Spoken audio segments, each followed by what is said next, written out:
All right, good morning, everyone. Thank you. I'm Megan Rancier, and I will be leading today's service. Tina and Steve are providing technical assistance, and Laura Schutza is going to be our pianist today. Yay, Laura. Please be aware we are recording this service and it will be posted on our YouTube page, but for privacy, we do not record or post joys and concerns.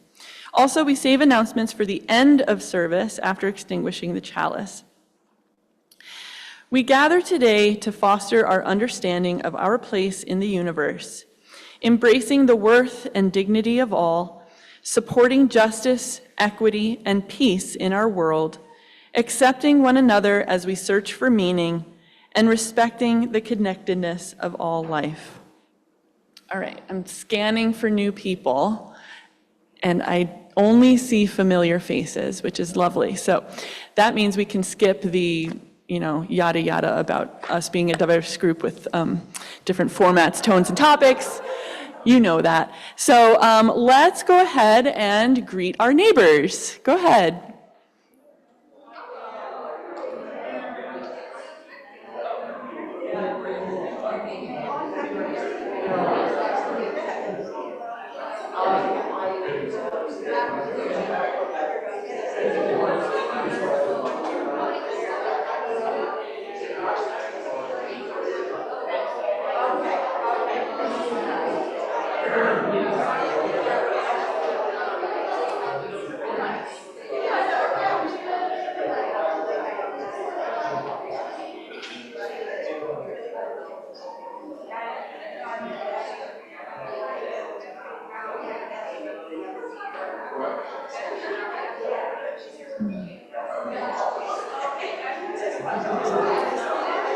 Reading the room.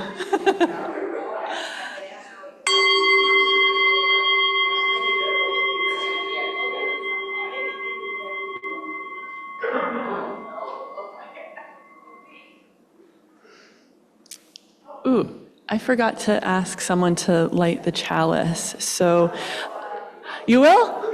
Hey, look at her jumping in. Okay, the chalice will be lit by Susan Rogers. Thank you, Susan. Please join me in reading the words for the lighting of the chalice. All together now. We come from many places, along different paths, bringing different truths, and yet we come together as one people, seeking to find community, to find acceptance of who we are. May our lit chalice remind us that we are a people taught by different stories, with many voices, but always one people working for justice and peace. All right. So now we're going to move into the sharing of joys and sorrows and milestones. Tina, if you could pause the recording. And Tina, you can, if you don't mind, begin the recording again. Thank you. So now it's time for our first musical selection. By the way, Laura has been choosing the hymns for services, and we just went through them together this morning, and I think they're both really lovely. Come on up. Lovely selections. Fun fact you might not know about Laura is that she attended Westminster Choir College in New Jersey, and she served actually as a choir director and organist for her career. So this is her sharing her gifts with us. And yeah, it's really lovely to have you. So let's sing together hymn number 335, Once My Heart Was Passion Free. This is in your gray hymnals, number 335.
So our opening words for today are called Weavers of One Story by Leah Ongiri.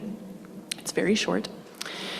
Here we are together, each facing our different human tasks, or maybe the same central one, to embrace the lessons life delivers, to discern and respond as we grow, to refuse harm and cherish flourishing. May we know ourselves as vessels of infinite possibility, holders of each other's heartaches and tales of joy alike, weavers of one story in which we have our part. We each have our part. Okay, and speaking of weaver of stories, today we have Lou Hebert joining us to share Lost Stories of the Black Swamp. Lost Tales from the Black Swamp. So please welcome our guest speaker, Lou Hebert.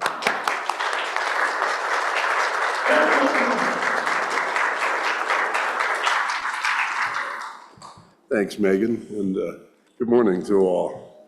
It's good to be here. Good to be here. It was a Tuesday morning, 161 years ago in September, 1863. A beautiful Tuesday morning that had dawned over the town of Perrysburg. Smell of autumn was in the air. Louisiana Avenue was busy with its normal pace of life. Front Street was busy, lots of buggies and wagons, people coming to town, a little busier than normal. Because on this Tuesday, a train was coming into town at the railroad depot. A train that was pulling young recruits and bringing them into Perrysburg on their way to Toledo. These were young recruits for the Wood County militia. They were coming from all over the Wood County. They were going to be at the depot where the townspeople were gathering to bid them a farewell before they headed off to the great unknown. They were gathering to bid farewell. The hundreds of young men were there. There was lots of singing. There was a band, a choir. Everyone was having a wonderful time. It was a jubilant celebration of patriotism. The train, Michigan and Dayton Rail Line, had been making, of course, stops through Wood County. Aboard the train were those young recruits. They were all in cattle cars. There were about 7 or 8 cattle cars behind the train. Train left the depot, headed for Toledo, where the young men would enlist, and from there, they would go on to Camp Chase or somewhere else to begin their duty for the Union Army. But as the train left the depot, there's a curve there, if you know where that track is. There's a curve not far from the Kirinor Club. The train approached the curve. The engineer didn't see what lay ahead. And then the people at the depot, all they heard was the screech of iron on iron and the splintering of wood and the screams of men. The locomotive had slammed into another locomotive that was stalled on the track. It was an absolute chaos, a disaster. Both locomotives were reduced to basically iron carnage. The first two cattle cars were reduced to splinters. There were men lying all over the track and all over the sides. People rushed to the scene. Doctors were summoned in from Toledo. They were able to save many of them. Most of the men were saved, but there were about 25 injured. 3 men died. 2 of the men right away. One man was John Scott, the other was William Philo. They were from Webster Township here in Wood County, over near what used to be the town of Fenton, 199, that area. A makeshift hospital was set up in Toledo at the Oliver House, and all of the injured were taken up to the Oliver House, where a special train was dispatched to take the injured there, and they were taken care of. A special fund was set up by the governor to help pay for the expenses, and by Tuesday evening, The bodies of those who were killed were already put into coffins and returned to their families and their homes. The Civil War, of course, would last another year and a half. But on this day, 161 years ago today, September 22nd, the war came to Wood County. The war came home in many ways to Wood County and throughout the country. The most worst and the most common way it would come home was news that your husband or your father or your brother or a sibling or a good friend was not coming home.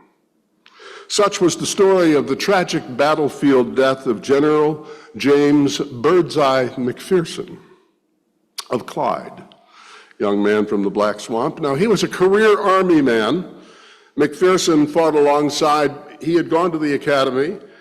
He fought alongside or served alongside General Grant and General Sherman over the years. He was well liked. He was a competent leader. But on July 22nd, 1864, during the Battle of Atlanta, this young Union general was astride his horse. He was approached by 4 Confederate men who were on scouts on patrol. Purely by accident, they met. They saw McPherson. They ordered him to halt. McPherson took his hat, raised it in the air as if he was going to stop his horse, then put his hat back on his head and turned around and fled. Within seconds, he would feel the sting of musket balls in his back. Within minutes, he was lost to memory at the age of 36. He would be the second highest ranking Union officer to die in the war, in the battlefield of the Civil War. When General William Tecumseh Sherman heard of his death, not a man known for his touching sentiment, he was said to have openly wept. The folks in his hometown of Clyde erected a memorial to him in what is now McPherson Cemetery. You've maybe seen it. It's over on Route 20, which is now, of course, appropriately called McPherson Highway. Scattered across America, if you don't know this, there are tributes and other honors to this young man from the Black Swamp. There's Fort McPherson in Atlanta, McPherson Square in Washington, D.C., 3 McPherson counties across the country, Kansas, South Dakota, and Nebraska. When the monument in Clyde was dedicated in 1881 at the cemetery, it was attended by General Sherman himself and by President Rutherford B. Hayes. Now, while the heroic story of McPherson's sacrifice is pretty well known, what is not is the love story that was attached to his story, his life. You see, before the war, he was serving in San Francisco at a post there.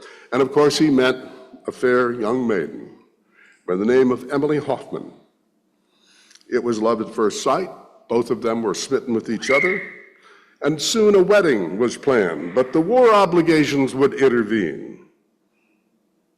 Both were eager to share their vows, and in 1862, McPherson asked his then commander, General Sherman, if he could have some time off for a wedding. Sherman said, "No, you're needed here in the war, on the front, in the battle. You'll have to wait to the end of the war to get married." Emily Hoffman, when upon hearing this news, was livid with General Sherman, never forgave him. She moved back to her native Baltimore, and she waited and waited, but then received the horrible news that her betrothed was never coming back. General Sherman, who had a genuine fondness for McPherson, tried to pen a personal letter to Emily Hoffman to apologize and try to reconcile, but she was not moved by his attempt at reconciliation. And for the first year after her death, when she had received the word, she shut herself in her room for a year and never saw anyone. Said she came out for meals, that was it. She refused to talk to anyone for a year. She refused to come to the monument's dedication in Clyde in 1881. Not sure why, maybe she didn't want to see General Sherman. She never married, spent the rest of her life as a recluse, and died alone in 1891. Lots of love stories in the history of the Black Swamp. One that is not well known took took place long before the white settlers ever ventured into this foreboding territory of swamp and wilderness, took place on what is called, I don't know if you've ever heard of this area of Wood County, called the Keeler Prairie. It is just south of Bowling Green, along the Sand Ridge, looking to point south. Not far away was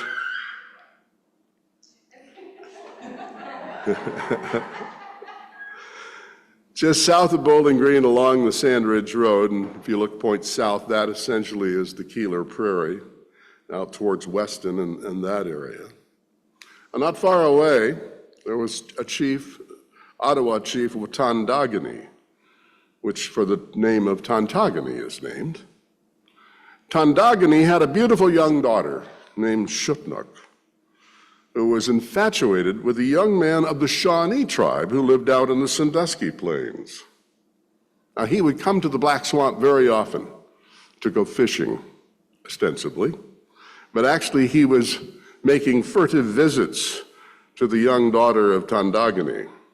And it had to be a secret, for this secret love for Tandagani was kept away from the chief, for the chief had little use for this man, partly because he was Shawnee, but partly because he just felt that that man was not right for his daughter. So one day he saw the two of them together. He approached the young man and said, "You have to leave and never come back, and I never want to see you here again." And of course, the man knew what that implied, so he didn't. And so the two of them, Shutnuk and her young lover, walked up to a mound that is up on the Sand Ridge. It was a mound there along the Sand Ridge, what is now the Sand Ridge Road. And they walked up to this mound, and as he walked out of sight across the Keeler Prairie, she watched him and so she could no longer see him until he receded in and disappeared. Each day after that, she started going away for several hours at a time. And she would go up to the mound that was found, and she would chant a mournful song, hoping that she would see her lover again. Then one day, she went to the mound along Sand Ridge and never came home. No one knows what happened to her. All that's known is the mound would be forever known as Shutnuk Mound. And they said that some days they would go there and they would actually see in the veil of night, in the darkness, they could see a young girl wrapped in a blanket. She'd be singing a mournful, plaintive song. And perhaps someday, if you venture to the north side of Keeler Prairie, you too might hear that soft, plaintive song of a girl named Shutnuk. In reading about the history of the Black Swamp in Wood County, I am always stunned. I'm really always stunned by the fact that this corner of Ohio, one that we know so well, we drove here today, it's placid, it's beautiful, it's peaceful, it's very undramatic, really, in its landscape. But its earthly presence at one time was considered the most despicable and forsaken stretches of the frontier of Ohio. It was loathed and feared, and little wonder it was called the Great Black Swamp. For many early travelers to the Maumee country, as it was called back then, it was known to be inhospitable and dangerous, and some even referred to it as the Everglades of the Northwest Territory. You have to imagine, 224 years ago, take 1800, some of the first intrepid white settlers were venturing into the area. At this time, it was mostly, it's hard to believe because we see all this farmland, but it was mostly heavy, dense forest, dark forest with stands of very tall hardwood trees. There was maple and hickory and elm and oak. And beneath, at the tree level, of course, it was inundated by water in many areas. water that, was maybe depending on the season and how much rain there had been, water that was 3 feet deep. Below the water, of course, was a quagmire of mud that horses and men and people could easily get sunk up to their chest. And if they didn't have somebody to pull them out, they might never come out. It was not a pleasant place to be.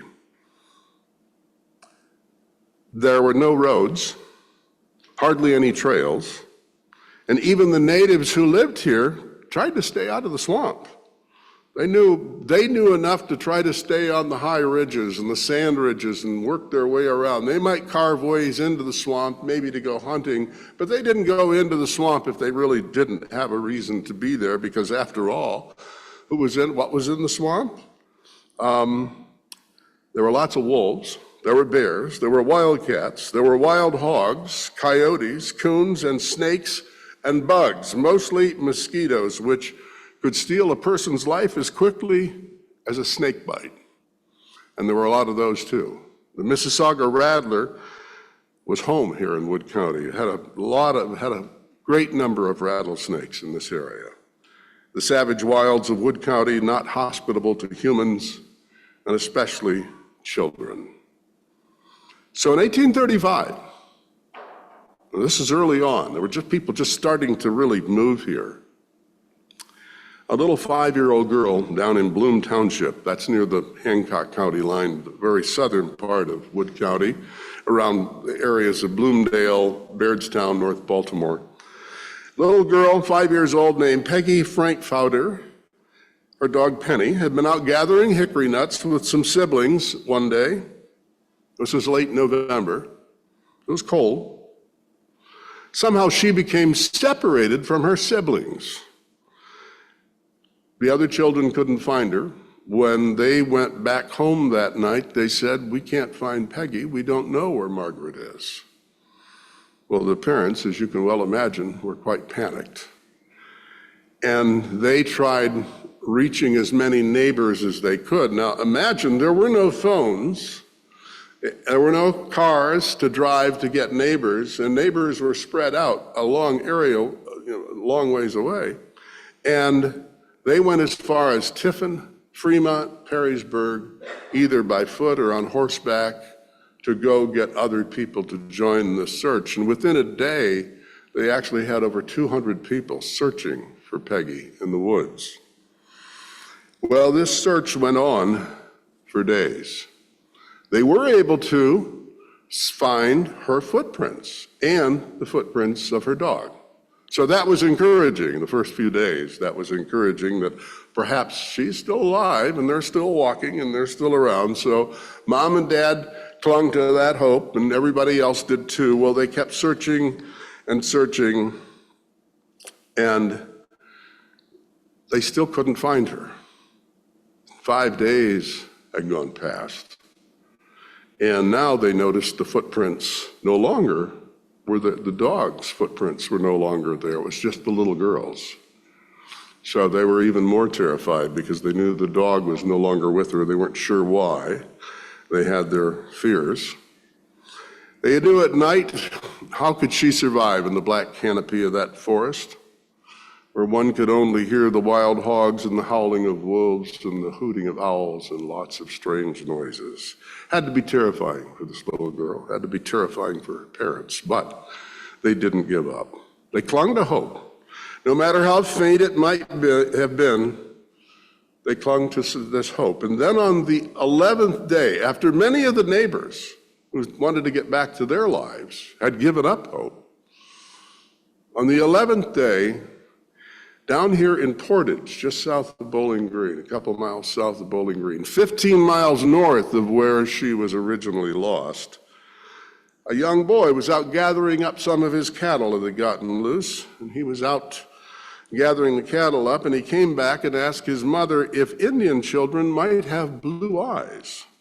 She said, "No, why do you ask?" He said, "Well, because he came across a young girl with blue eyes, and he spoke what he thought was a strange language, perhaps it was an Indian tongue. He gave this little girl a biscuit, which she devoured quickly. Well, the mother knew about the little girl that was lost and put two and two together, and soon villagers from around Portage set out to find her, and they did, at a clearing in the woods, and it was Peggy. Very dirty, very disoriented, but very much alive. She said she had lost her dog when one night she tried to get some sleep and some warmth because it was cold near a burning tree stump. Remember, back in those days, they were clearing the black swamp, so they would cut down the trees and the settlers would set fire to the stumps to get rid of the stumps. So she found one of those burning stumps, sat near that fire, near that burning stump, and while she was there, she said, a strange large dog came by and took her penny away. We can only imagine it was a wolf. So she said she was afraid that night, but she continued. She didn't have anything else to do but to continue walking, and she did. Lost, but now found. The young Margaret Frankfurter would live to marry, have children, and grow to old age with a great story to tell. And she did. And that story still endures to this day. I said before, the wolves and the thought of wolves and the fear of wolves seemed to generate this tremendous terror in the swamp at that time. And the wolves were plentiful. The wolves in the Black Swamp could be savage and attack livestock and pets and even humans. In C.W. Evers' book, The Pioneer Scrapbook, if you ever get a chance to read this, published in 1910, I believe. And he was a longtime editor of the Bowling Green Sentinel Tribune and a great historian. We owe much of our knowledge of what happened here to C.W. Evers and others like him who spent their lives chronicling what happened here in those early days. But anyway, he includes numerous stories of wolf attacks, and he writes a lot about wolf hunting, which became a priority for the frontier settlers. In 1835, as more souls started setting foot into the Wood County area, the wolf scalp business was booming. Now, and understand that even in 1835, and back in those years, the state of Ohio used to keep a journal on the amount of money they paid for wolf scalps. And they found the records for these a number of 100 years ago. They found the records. They kept this wolf scalp journal going until 1858. It said a wolf scalp paid $4.25 each. That was a lot of money back in 1835. I'm guessing well over $100, if not two. Some of the hunters were natives, but most of them were white settlers. The great white hunter of wolves was a fellow by the name of John Carter here in Bowling Green, and for whom Carter Road is named. The other top wolf hunter was Pierce Mercer, for whose family Mercer Road is named. The official wolf scalp journal was kept in the state until 1858, after which time the wolf essentially was all but eradicated from Northwest Ohio. So that was the end of the wolf era. Now, that was the same year, 1858, we saw the last bear hunted and eradicated in Wood County. And this was kind of an interesting story because it started right around here, someplace probably within a half mile to a mile. If you read the stories, probably within a mile or so of this church, from what I can discern from the writings as to where it started. There was a fellow out deer hunting. This is also in November, late November. A fellow by the name of Wash Avery. I assume it was short for Washington Avery. He was out deer hunting, and he shot and wounded a deer. Old muskets weren't very effective back then, so he was tracking the deer and chasing it through the snow. And probably close by, again, somewhere here, he saw a bear come out of the woods. Well, at that point, Wash Avery forgot all about the deer. He started chasing the bear. And he started chasing the bear would be east of us, down towards Sugar Ridge Road, or well, it then was just called the Sugar Ridge. There really was no road there. So he got down to Sugar Ridge area, And then he picked up another hunter, and another hunter who was out deer hunting and said, well, okay, there's a bear out here. Well, I'm tracking this bear. So the next thing you know, there's two guys now hunting this thing. Get along a little further over onto what's now Route 199 and Devil's Hole Road. In that area, he picks up three more hunters. Then he picks up a guy, Carl Hedinger, who's got a pack of dogs or some tracking dogs, and they pick up the dogs. When all is said and done, they're tracking this bear for miles. And there's about a dozen men and a pack of dogs, and they're chasing this bear. This bear was, I don't know whether the bear it wasn't mentioned, whether it was female or male, but I'm guessing with that amount of determination, this was a female. That she was not going to be taken, and she was just not going to have it. So they chased this bear all over for a long time. They had fired a shot at it or somewhere along the line. Again, just wounded it, a little flesh wound that they don't think even probably made the bear mad is all. So they tracked this bear, and this hunt went on for well over 36 hours. And the bear took them all the way out to the Ottawa County line. And the best I can figure is probably down Sugar Ridge Road, or what would be that area, Sugar Ridge Road down towards Genoa. Or in that area between Woodville and Genoa, then back again. Then the bear circled back and came back to this area. And actually was more over on Devil's Hole Road. And that's where they finally cornered it. And that's where they finally, the bear gave up, essentially. It was pretty tired after that amount of time. And they shot the bear went down. The bear hadn't given up yet. The bear hadn't given up. The bear went down, but the dog started closing in on the bear, and the bear was not having that either. The bear took one of its giant paws and smacked one of the dogs. It went flying 20 feet. According to the story, the other dogs that were in the pack, they just took off at that point, said, we're not getting near this thing. And but the bear eventually fell to its final pose on the ground, and that was it. The last bear. Now, the men must have been feeling pretty good about themselves at that point. They had hunted a bear, and they drugged the bear over to a nearby tavern. I'm not real sure where that was. But they drug it to a nearby tavern through the snow, celebrated with what the men called a little tanglefoot. And I can only assume that was probably some sort of drink that was sort of self-explanatory, what happened to your ability to walk if you've had too many.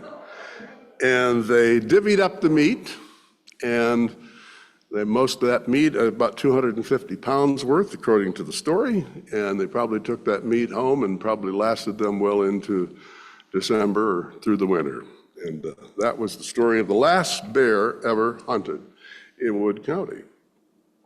I don't know what your feelings on hunting are, and it doesn't really matter, I guess, because back in 1858, that's how food was earned, that's how food was put on the table. Hunting was not recreation, it was survival.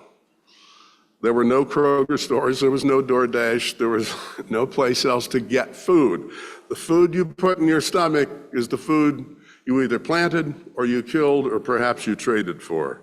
But that's what it took. It took strong hands, strong hearts, iron stomachs, and an iron will in the Black Swamp back at that point. It took a strength, quite frankly, as I read more stories, I'm beginning to understand it took a strength to live here. It's probably foreign to many of us today. If the snakes and the wolves didn't get you, the cold winds of winter just might. The lack of a warm fire was a constant worry from November to March. So was a lack of food and clean water. Diphtheria, cholera, smallpox, typhoid, malaria, and swamp fever were the silent monsters that sent most people to early graves. The cholera epidemic of 1849 to 1854 in the Maumee country was devastating. The residents of Perrysburg, Toledo, Grand Rapids, Maumee, lots of small towns around here, all had to bury family and friends at one point by the hundreds. Perrysburg suffered a cholera epidemic of over 150 deaths over about a 2-week period. Everybody left town. They were afraid to even be around anyone at that point. That's how it would just come in waves. What you had to have to keep you sane and alive in the cold darkness of a hostile land was hope. You had to have hope. Hope that tomorrow the dawn would come, hope that the wolves would stop howling, or the fever would break, or the water that flooded your farm and your dreams would eventually recede. Hope for a better life was, of course, the key motivation for these thousands of immigrants who threw all of their fears aside about the Great Black Swamp, and they came here anyway, and many of them from the relative comforts of Europe, or perhaps from the relative comfort of the eastern civilized regions of the nation. They came here to this wilderness because they had hope they could make a better life. Early on, they walked here. There were no roads. Later, they would be able to travel by wagon, or perhaps a boat across Lake Erie and then come down the Maumee and then hike from there. They carried with them their personal possessions, whatever that may be.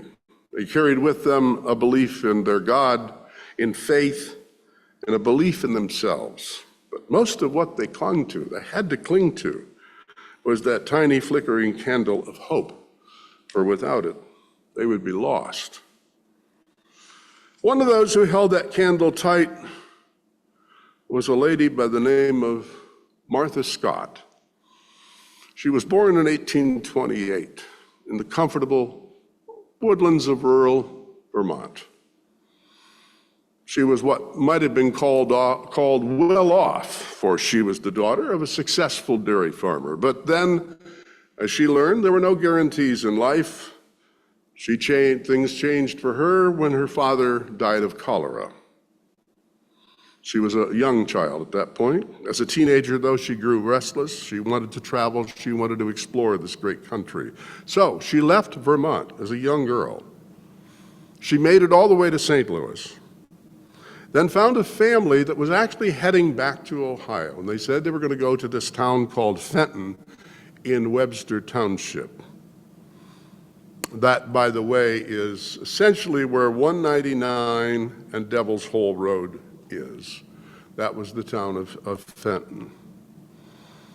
Despite the flooded landscape and the constant bouts of swamp fever, she must have been hopeful, for she stayed and she put down roots here.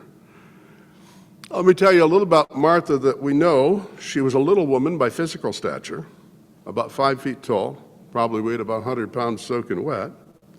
But they said she was tough and she was strong and could ride a horse as good as any man.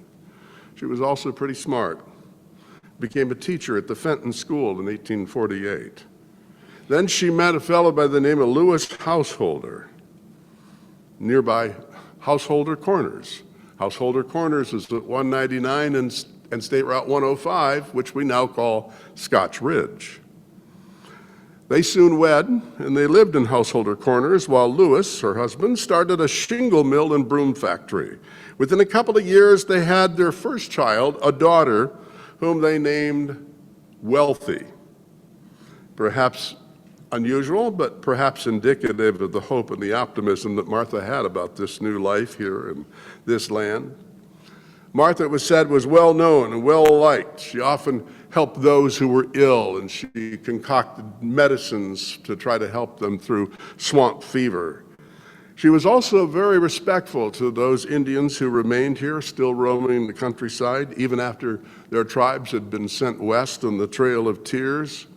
There were still many of them roaming the area. She would bring them in. She would feed them. She would offer them food. She would even offer them a place to sleep by the fireplace on a cold night. She was a strong-willed woman, and she despised the consumption of alcohol. Her opposition to strong drink was probably born of religion and practicality. For the frontier was awash in whiskey and rum in those days, as many men found some consolation and comfort in it from the harsh and the hard-bitten realities they all faced. But also, the rum and the whiskey could be devastating to them and to their families. One night, Martha offered her house to a neighboring woman who wanted refuge from her intoxicated and violent and abusive husband, who in short order appeared at Martha's doorstep, demanding to see his wife. Now, Martha stood in the doorway with a butcher knife, and she told him, "You'll come back, and you'll come back when you're sober, and not a minute sooner." Well, it was a standoff. She stood in the doorway toe-to-toe with this man, meeting his angry eyes with her own fierce blue eyes, and she kept running her thumb over the edge of a knife to check its sharpness. Well, even in his state of non-sobriety, I guess he got the hint and he turned around and left and never came back. Martha was not to be trifled with. A few years later, when a man tried opening a tavern in Scotch Ridge, Martha recruited a team of women with hatchets and cleavers to head to the tavern, where they made their way inside and proceeded to slash open and empty the barrels of whiskey out onto the floor. Martha Scott Householder was not to be trifled with. Sometime later, upon hearing a saloon was going to open up in nearby Householder Corners, this anti-whiskey battalion made a beeline for the place, met the owner, who had a gun, saw him with the gun. Martha pushed him aside and made it down into the cellar, where they once again took aim with their tools of temperance and emptied the wine onto the floor. The owner threatened to call the sheriff and have them all arrested and thrown in jail. Martha reportedly said, "Jail be damned, you'll not be selling whiskey to our men." Another man who was in the saloon said, "Oh, you'll not be jailing the ladies." And they didn't. And they didn't go to jail. Martha was not to be trifled with. Martha would eventually become the mother of 6 children. She would give the land in Scotch Ridge or Householder Corners to build a church, which still stands today. She took some trips back to Vermont to see family. They said that she took a trip back one year and she brought back some trees to plant back here. She lived to be to the age of 83, died in 1910. And her bones lie in rest at the Webster Cemetery up there on 199, just north of Scotch Ridge. And next to her grave, they say, are some old gnarled cedar trees that, according to legend, she herself had planted some years before, in hopes they too would live and survive in this place called the Black Swamp. Thank you.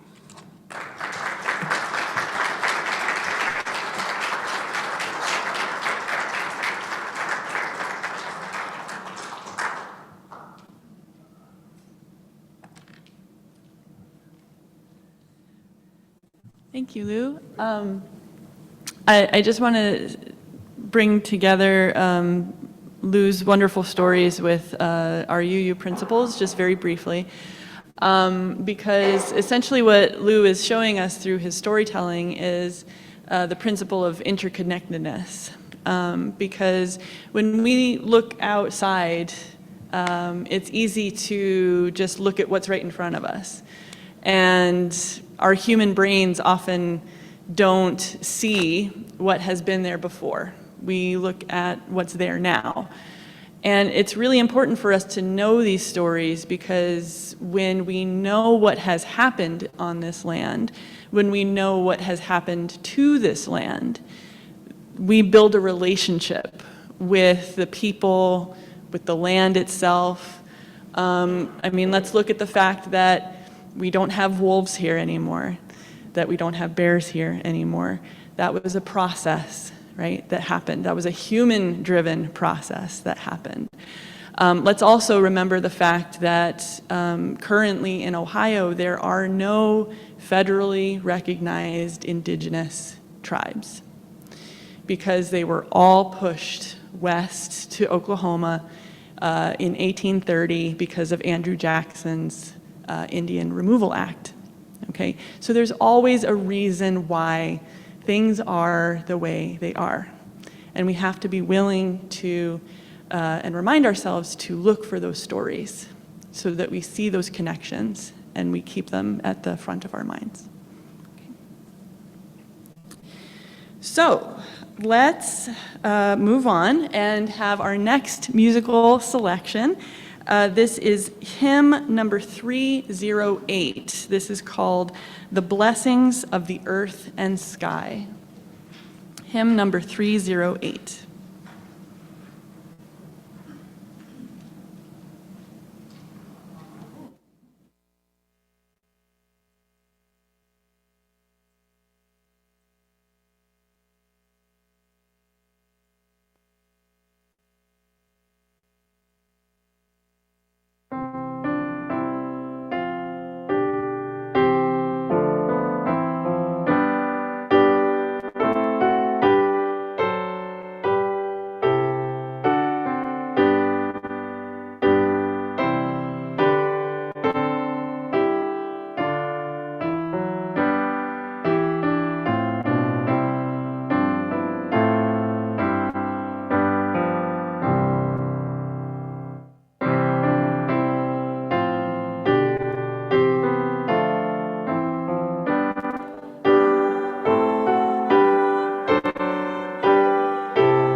Our closing words for today are titled Hope Continues, written by Kevin Jagoya.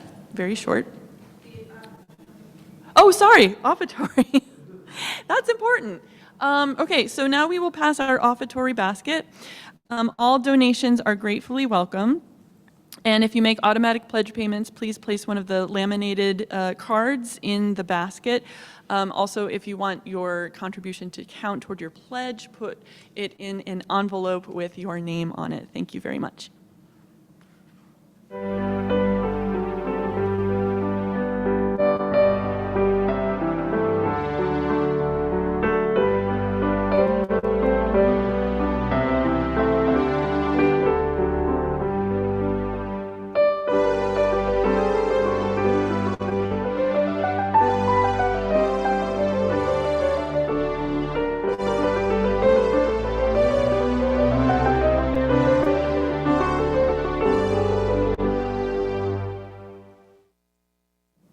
Okay, now for our closing words. When the candle dims, the wax almost spent, the light turns amber like a sunset.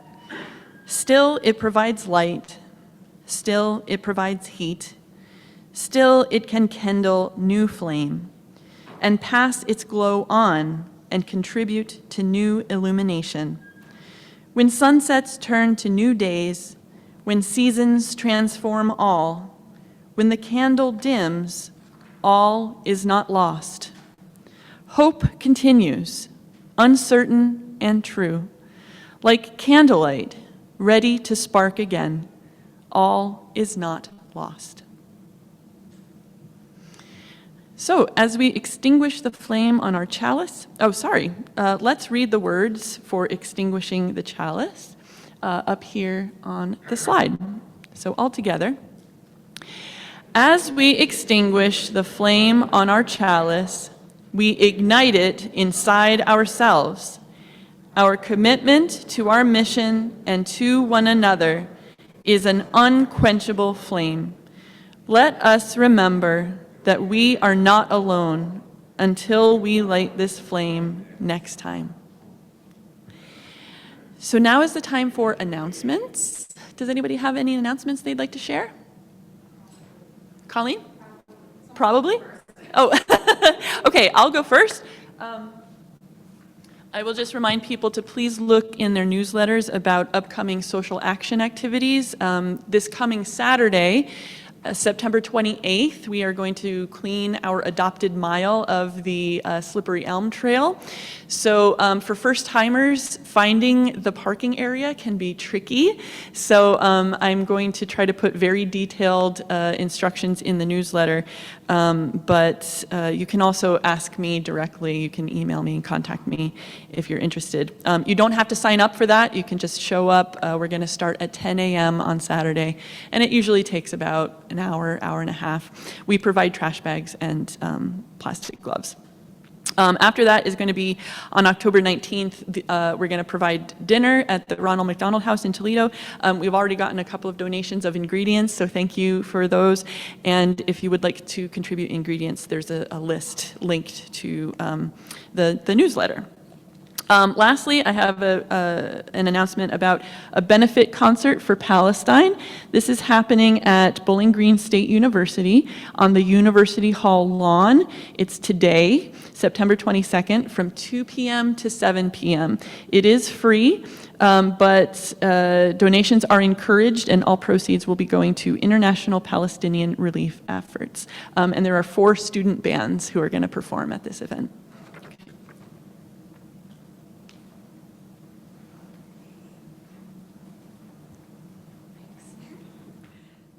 This Friday night, the Fellowship Committee is hosting the monthly game night for September. So those are always going to be on the is it last or fourth?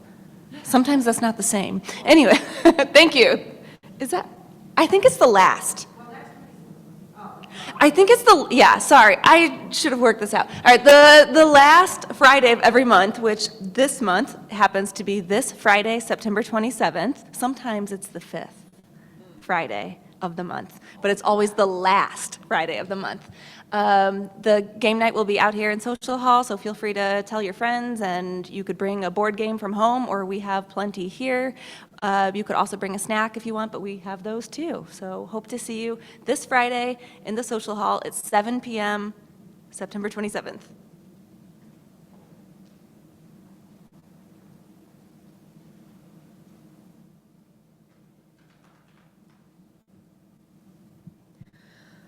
Hi, Will and I are going to again host a gathering, and we'll probably do it right over here. We'll put us several chairs to collect your questions and ideas about a meditation/remembrance/memorial garden that we have ideas that we gathered last week. We appreciate all of those. We'd love people to come back with any other thoughts that you might have, or just support for ideas that you heard about last week. Maybe you've, after thinking about it in the week, you've got some new ideas. And if you have not given us your input, we really appreciate that because we want to gather all ideas, and we want people to have input into this. Is this something you want? Is this something you would use? Is it something that would be meaningful to you to have on our grounds? And then, of course, eventually we get into details. If that is something people want, we can think about all the details about how we would actually implement that. So please join us. Just grab a cup of coffee and a donut or whatever's out there, and we'll meet over here a few minutes after the service. Thank you.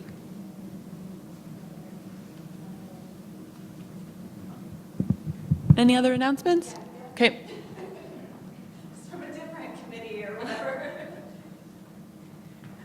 We are working on getting this lovely sanctuary and the foyer out there painted, which is really exciting. So what we could use from you is your input on colors.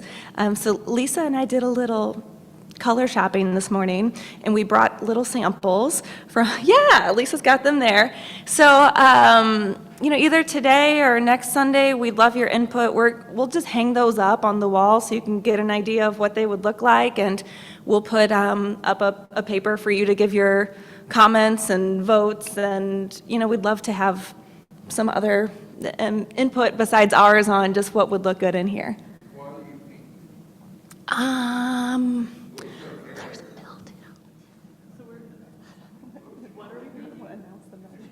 Well, yeah. Can I share that? Okay, look, because, there's mildew that needs to be taken care of. And then also in the foyer, maybe it's water damage so you can see that it really needs it if you look in the foyer. Okay. Yeah, so look out for that. We'll be taping up some samples. Thank you to Colleen and Lisa for taking the time to do that. And yeah, great. Thank you, everyone. So after the closing song, we invite everybody to stay for coffee hour. Please do, if you have time, sit with Winnie and Will to talk about the garden. And with that, let's sing our closing song. Go with the song in your heart. The words and music are on the inside cover of your gray hymnal. And they are up here on the slide.